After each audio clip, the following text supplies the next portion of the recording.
Hey guys! Welcome back to my channel again, and if you're a first timer here in this channel, I encourage you to click the subscribe button down below and hit the like button if you want this kind of video.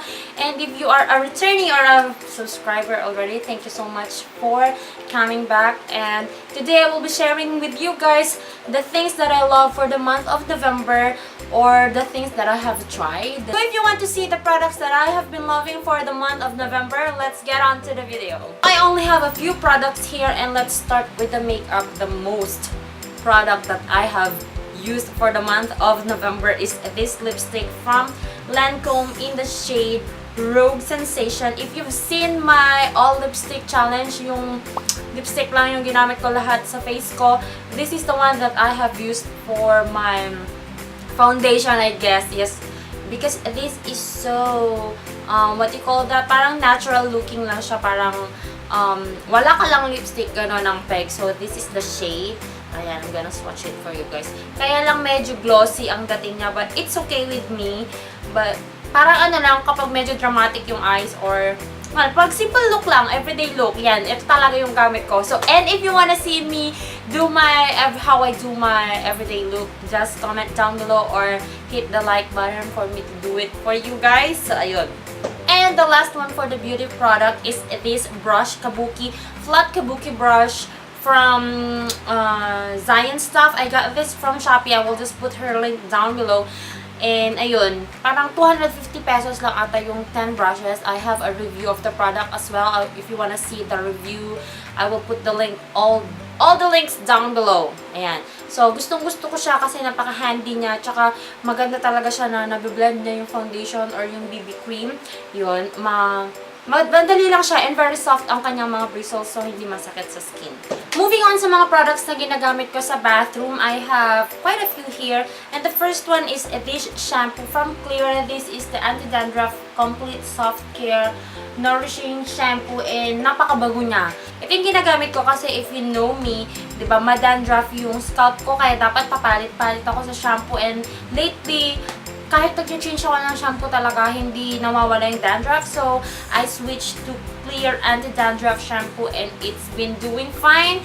Parang, ang bango niya kasi parang hindi ka gumamit ng anti-dandruff shampoo, hindi siya dry sa hair and na-lesen or nawala nga actually yung mga dandruff ko. So, this one is effective. I recommend this one to you guys if you have a dandruff-prone scalp, just like that. And this Silka Whitening Soap with Shea Butter. Is that how you pronounce it? I don't know. Yun. Napakabango naman ito. You know me naman, gusto ko yung mga mababango. Sobrang bango guys. Kahit naligo ka na, and then pag bumalik ka sa banyo, nandun pa rin yung amoy ng sabon na to, and then kumakapit talaga sa balat yung bango niya.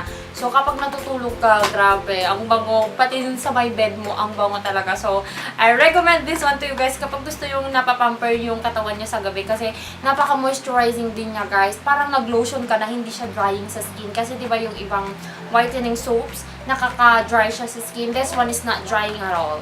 Moving on to this product that I got from Watsons. This is the GT Bleaching Soap with Herbal Extract Skin Whitening na meron siyang coconut and lemon. If you've seen my vlog na public vlogging, I will put the link down below. Nirecommend to sa akin ng taga Watsons na sales lady. Ayun, try niya talaga. And I have been using this literally for the whole month of November. Parang November 3 nung binili ko to, and yet, eto pa rin siya. Ano na ngayon? December na ngayon ha, finifilm ko to.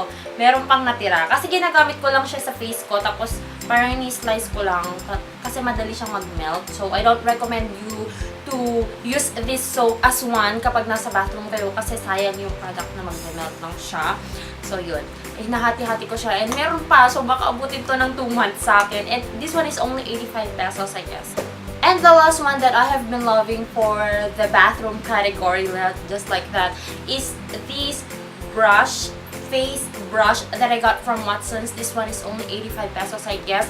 Ayun, napaka-soft lang niya talaga. Sobrang soft. And you guys, hindi na ako gumagamit ngayon ng makeup remover kasi I usually use the BB cream lang naman. So, after a very long day, yun, ito na yung pinang-brush ko sa mukha ko, together with the bleaching soap that I got from Watsons as well.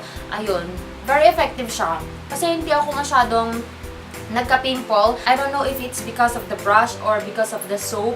Kasi kahit magka-pimple ako siya, after 3 days na dry up naman. So this, maybe the reason is because of this soap, and kaya ko din siya na-maintain or nalilesen yung tendency na magka-pimple ako is because of this. Kasi deep cleaning talaga ang nangyayari sa mukha ko. Moving on to this product, this is the iWhite Pore Purifying Balm. This is the new product from the iWhite company, and I have made also a review of this product.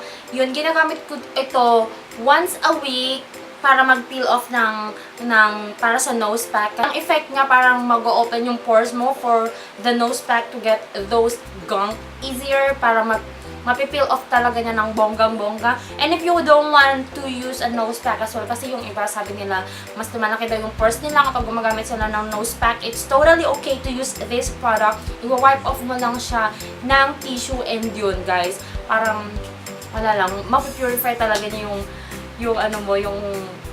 pores mo sa nose. Or pwede din siyang gamitin sa buong mukha actually. Since pumapasok na ako ngayon sa school everyday because of some important things to finish, ayun, meron akong school bag, and this is my favorite. Actually, 1 month na talaga akong pumapasok everyday, and at night I work. So this is my favorite bag at the moment. Ayan siya. I got this bag from Parisian, and this is just a basic black bag. Kasi gusto ko to kasi nalalagay ko lahat yung mga modules ko. Straight lang siya, yung mga bond papers and all the notebooks and all the things that I need. Sobrang laki niya. Nandito na lahat yung life ko. Pati water bottle ko, nandito na din sa loob ng bag na to. So I really love this, and napaka-sturdy nga. Yung leather niya guys, hindi yung parang mumurahin lang na leather. You know what I mean? And I got this from Parisian. If you wanna buy this, I don't know if they still have this. Parang I got this for 750 or 2 for 750, I guess. Parang ganun. And the last one that I have been loving for the month of November, kahit anong suot ko, kahit anong outfit ko, ito talaga yung pinang-prepare ko. This is my favorite shoe of the moment. Actually, not at the moment. The whole year na ata. Ito yung favorite shoes ko talaga. If you're following me in my Instagram, you've seen na kahit saan ako magpunta, ito talaga yung shoes ko. Napaka-comfortable lang niya guys. And this one is the Fila shoes. Yes, this is from Fila. Napaka-dirty na nga niya.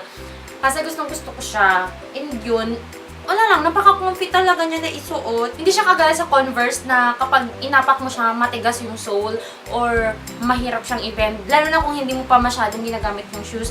But this one is really comfortable. Napakagaan lang niya. Napaka-soft ng kanyang sole, and hindi matigas kapag nag-bend yung dito sa side niya. That's why I'm loving this one for the whole year na ata ng 2016. Yun. Gustong-gusto ko talaga siya. So that's all the things that I have been loving for the month of November, guys. I hope you enjoyed watching this video, and if you want to see more videos, don't forget to share this video and like this. And if you haven't subscribed yet, please click the subscribe button down below, and don't forget to click also the tiny bell button for you to be notified every time that I upload here in this channel. And I'll talk to you guys in my next video. Bye! Mwah! I wanna live with you, got something I need. In this world full of people, there's one love in me.